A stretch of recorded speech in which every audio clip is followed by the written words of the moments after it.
여러분, 끓는 물속의 개구리란 이야기 한 번쯤은 들어보셨지요? 펄펄 끓고 있는 냄비 속에 개구리를 넣으면 어떻게 될까? 곧바로 뛰쳐나올 겁니다. 그런데 미지근한 물에 개구리를 넣고 개구리가 느끼지 못할 정도로 서서히 물을 끓인다면 자신도 모르는 사이 끓는 물속에서 개구리가 서서히 죽어간다는 이야기입니다. 미국 전 부통령이자 환경운동가인 엘 고어는 그의 책 불편한 진실에서 이 이야기 속의 개구리가 바로 우리들이고 우리가 처한 상황이라고 주장합니다. 우리는 지구라는 서서히 달궈지는 냄비와 같은 곳에 있는 개구리와 같다는 거지요. 2023년 유엔 기후 목표 정상회의에선 이런 말도 있었습니다. 글로벌 워밍, 지구 온난화 시대는 끝났다.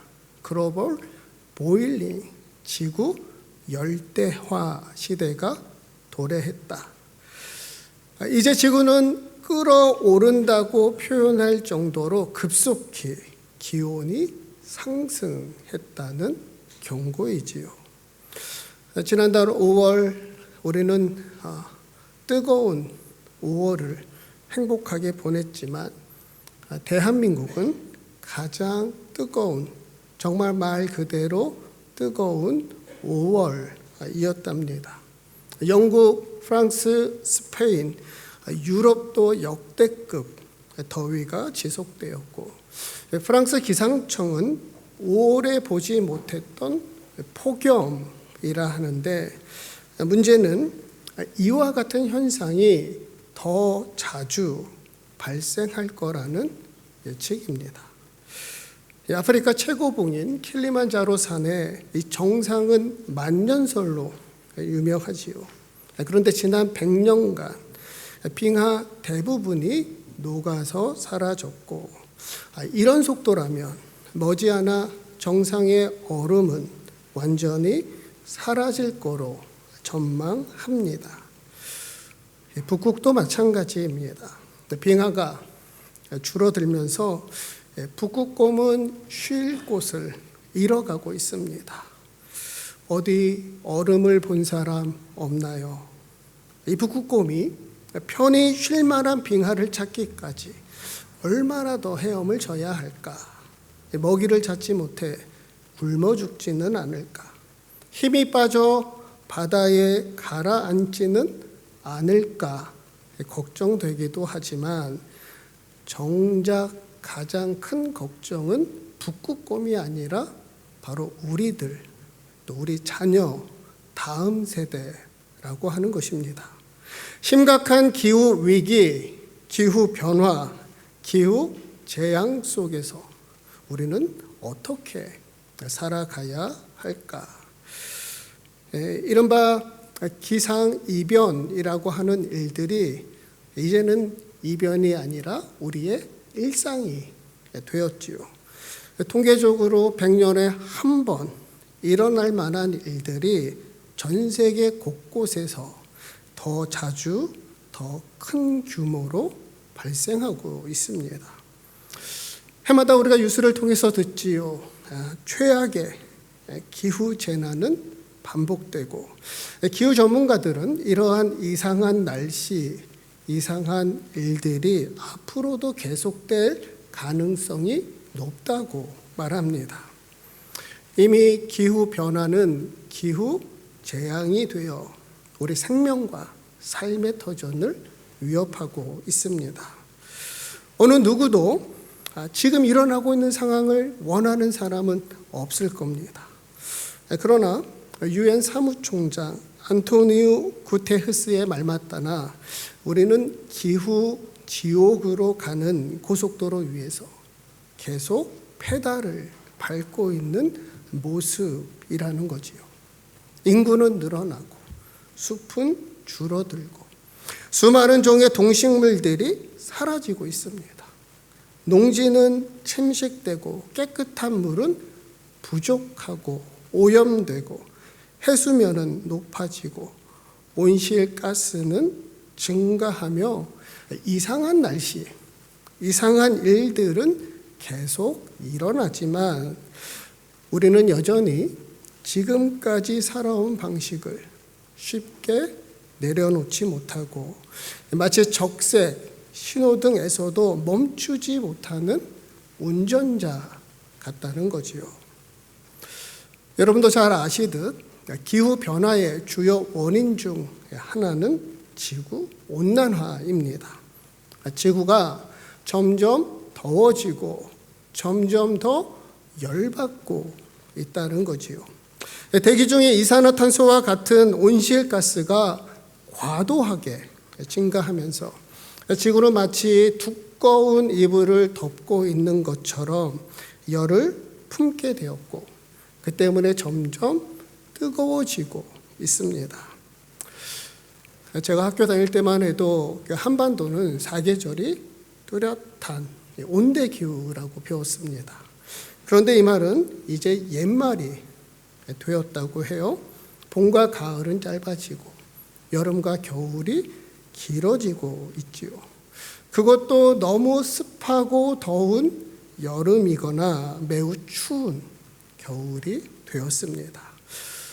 히터를 켜다가도 어느새 에어컨을 켜야 하고 한반도 주변에 난류성 어종들이 잡히고 난대성 식물들이 자라고 철을 잊은 철새들은 예년보다 일찍 이동하고 집마다 에어컨, 제습기가 없는 집이 없다 하더군요. 여러분, 사람이 열이 오르면 다양한 증상들이 나타납니다. 열은 오르는데 몸은 이상하게도 한기를 느끼고 두통, 근육통, 온몸이 쑤시고 아프고 피부는 붉어지고 화끈거리고 심기는 불편하고 예민해지고 그리고 짜증도 늘어납니다. 심한 경우 어떤 사람은 어지럽고 구역질도 나고 고열이 지속되면 우리 뇌 기능에도 영향을 줄 수 있다고 해요. 그렇다면 지금 우리가 겪고 있는 이상한 날씨, 이상한 일들은 무엇을 의미하는 걸까요?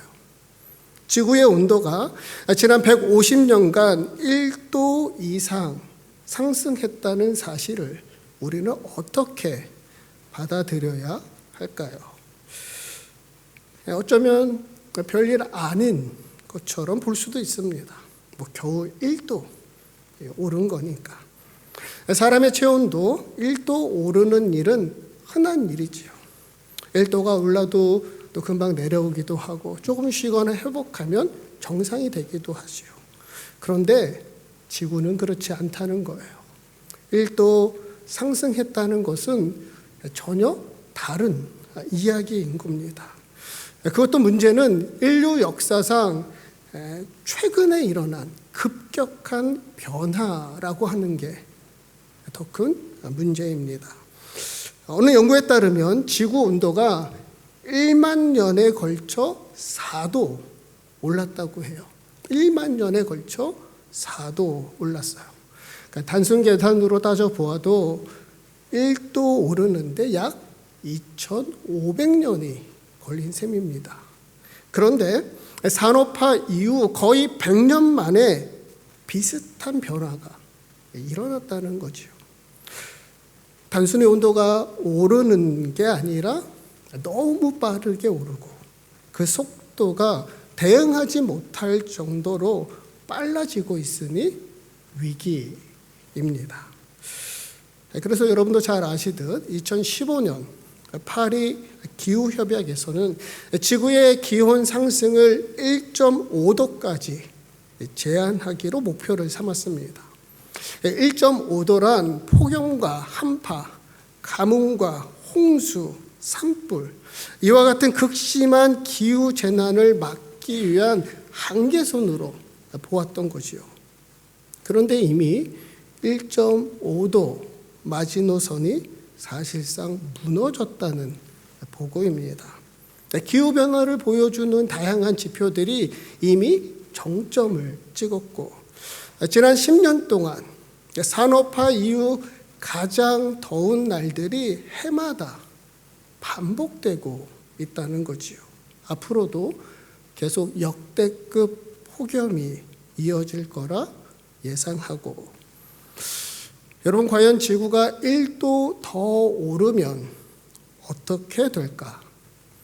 환경 저널리스트 마크 라이너스는 그의 책 6도의 멸종에서 이렇게 경고합니다. 지구의 온도가 1도 더 오르면 가뭄이 곳곳에서 지속되고, 농부들은 농토와 거주지를 잃고, 물이 부족한 사람들은 수천만 명 늘어나고, 변화에 적응하지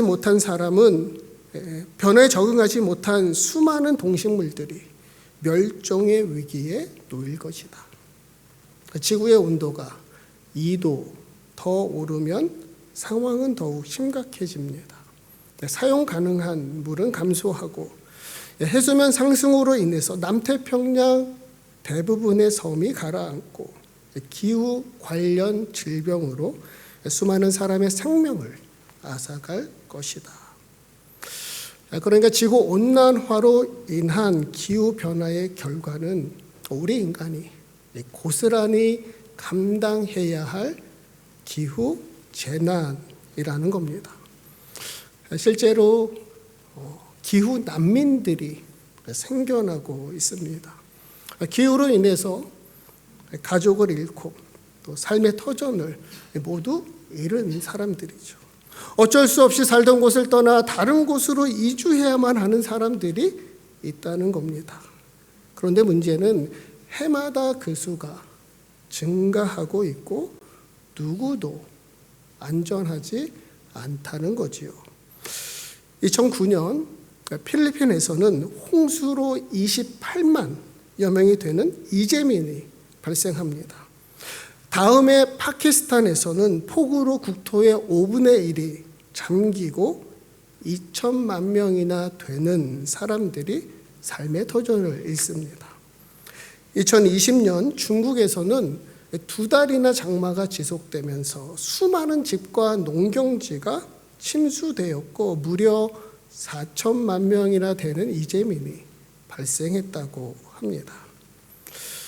기후재앙은 전 세계 곳곳에서 일어나고 있습니다. 어디도 안전한 곳이 없다는 거예요. 언젠가 러시아 일부 지역에서는 북극 얼음이 녹아 내려오면서 무더운 여름이 서늘한 여름이 되기도 했고, 바로 작년 미국에서는 1000년에 한 번 일어날 홍수로 도시 하나가 쑥대밭이 되었고, LA 산불이 미국 역사상 최악의 산불 중 하나로 기록될 만큼 막대한 피해와 손실을 주었고, 서울의 4분의 1가량 달하는 그 지역이 모두 잿더미가 되었다고 합니다. 여러분, 우리가 사는 호주도 예외가 아니지요. 여러분 대부분 기억하실 겁니다. 2019년 9월 바로 이곳 뉴사우스웨일스에서 시작된 산불이 무려 6개월간 지속되면서 거의 한반도 면적에 달하는 산림이 사라져 버렸지요. 인명피해, 재산피해도 막대했지만 약 10억 마리 이상의 야생동물이 피해를 입었을 거로 추정합니다. 심지어 산불로 발생한 연기와 미세먼지는 한때 일본에서도 목격되었고, 남태평양을 가로질러 칠레와 아르헨티나, 남미까지 그리고 다시 호주로 되돌아왔다는 조사 결과도 있었지요. 이때 산불로 발생한 이 막대한 양의 이산화탄소는 다시 지구 온난화를 가속화하는 요인이 되었고, 그리고 호주 역사상 최악의 대기 오염 가운데 하나로 기록되고 있습니다. 기후 전문가들은 이 모든 재난이 단순히 자연재해가 아니라 기후변화가 불러온 기후재앙이라고 경고합니다. 많은 분들이 우리가 사는 호주는 기후위기로부터 비교적 안전하다 생각합니다. 거대한 섬나라죠. 땅은 넓고 인구는 적어요. 우리는 늘 맑은 하늘과 푸른 바다를 보며 우리가 늘 감사하지요. 수돗물 걱정 없이 마시고 호주만큼 자연 환경이 정말 좋은 나라가 세상에 얼마나 될까요? 그런데 최근 호주 정부가 발표한 보고서에 의하면 호주 전역이 기후 위기에 심각한 영향을 피할 수 없다는 겁니다. 호주도 기후 위기, 기후 재앙을 걱정해야 한다. 사실 여러분도 아시다시피 호주는 오랫동안 세계 최대 석탄 수출국입니다. 최근 재생에너지로의 전환을 추진하고 있지만 여전히 화석 연료 의존도가 높고 또 온실가스 감축에도 소극적이었다는 비판도 받아왔죠. 한때 기후 악당이란 꼬리표도 붙었어요. 그런데 이제 많은 분이 체감하듯 호주는 예전의 호주가 아닙니다. 기록적인 폭염과 가뭄, 해안 지역의 홍수, 내륙의 산불이 점점 더 자주 발생하고 있어요. 앞으로도 이런 일들은 더 빈번하고 심각하게 때로는 동시다발적으로 일어나며 우리 생명과 삶의 도전을 위협할 거다 경고합니다.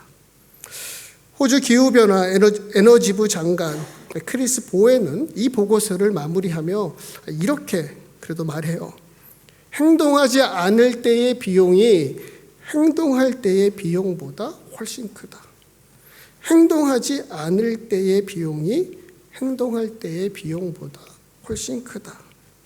지금이라도 행동해야 한다는 거죠. 그리고 아직 우리는 늦지 않았다라고 말합니다. 비록 우리가 기후재앙은 피할 수 없지만 지금이라도 행동한다면 가장 최악의 미래만큼은 피할 수 있다. 여러분, 지난 6월 5일 금요일, 그날은 유엔이 정한 세계 환경의 날입니다. 기후변화, 기후위기, 기후재앙은 단지 한 개인, 한 나라만의 문제일 수 없으니까요. 우리는 모두 연결되어 있습니다. 서로 영향을 주고받죠. 누구든 어디든 기후 위기로부터 안전한 곳은 없고 더욱이 우리 인간의 탐욕과 시기심, 이기심, 끝없는 욕망 때문에 지금 지구가 열병을 앓고 몸살을 앓고 있으니까 우리 모두가 그것을 문제로 인식하고 함께 위기를 극복해 나아가야 한다는 거죠.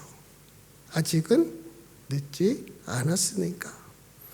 더더욱 우리 그리스도인들에게 기후 위기는 그저 정치적이거나 윤리적인 문제만은 아닙니다. 여러분, 우리가 살아가는 세상, 이 지구는 하나님이 창조하신 세상이니까 환경 문제, 기후 문제는 바로 신앙의 문제인 겁니다. 하나님이 지으신 아름다운 하늘과 땅이 훼손되고 신음하고 있으니까 우리 인간 모든 생명이 기후 재앙으로 생명과 삶의 도전을 위협받고 있으니까 기후 위기는 신앙의 문제다. 오늘 본문 1절 말씀 우리 함께 읽겠습니다. 여호와 우리 주여, 주의 영광이 하늘을 덮었나이다. 시인은 하나님이 지으신 세상과 만물을 바라보며 창조주 하나님을 찬양합니다. 주의 이름이 온 땅에 어찌 그리 아름다운지요. 주의 영광이 하늘을 덮었나이다. 우리가 살아가는 지구는 하나님의 아름다움, 하나님의 영광이 가득한 세상입니다. 주의 손으로 하늘과 땅을 만드셨고 세상 모든 존재가 바로 그 하나님의 아름다움, 하나님의 영광을 드러내길 원하셨지요. 해서 사람이 무엇이기에 하나님보다 조금 못하게 하시고 주의 손으로 만드신 그 모든 걸 다스리게 하셨지요. God through us. 하나님은 우리를 통하여 세상을 돌보시고 세상 모든 존재가 하나님의 아름다움, 영광을 오롯이 드러내길 원하신다. 아직은 늦지 않았으니까. 더는 하나님이 창조하신 세상을 지배하고 이용하려고만 하지 말고 하나님이 지으신 모든 세상, 모든 생명 겸손히 돌보며 모두가 행복하게 오랫동안 더불어 사는 길을 만들어 가야 합니다. 하나뿐인 지구에서 단지 우리만이 아니라 우리 자녀들, 다음 세대도 하나님의 아름다움, 하나님의 영광 온전히 누리고 나누고 드러내야 하니까 남 하는 대로 나 하나쯤이야. 세상이 그런데 그런 암울한 말 말고 나 하나만이라도 내가 있으므로 내가 먼저 이런 희망의 말로 아무것도 하지 않기보다는 작은 변화라도 만들어 가기를 기도하며 주의 이름이 온 땅에 아름다운 세상, 주의 영광이 온 땅에 가득한 세상 함께 만들어가는 저와 여러분 우리 시드니 교회 되기를 주님의 이름으로 축복합니다. 기도하는 마음 또 행동하는 다짐으로 작지만 저탄소 생활 실천 수칙 5가지 우리 함께 읽어보겠습니다. 제가 하나 하면은 그 내용을 여러분 같이 읽으시면 될 것 같아요. 하나, 가까운 거리는 도보, 자전거, 대중교통을 이용합니다. 둘, 냉동기 사용 시 적정 온도를 유지합니다. 셋, 음료 이용 시 일회용 컵을 사용하지 않습니다. 넷, 음식은 먹을 만큼 조리에 쓰기를 만들지 않습니다. 다섯, 비닐봉투 대신 장바구니와 에코백을 사용합니다. 기도하겠습니다.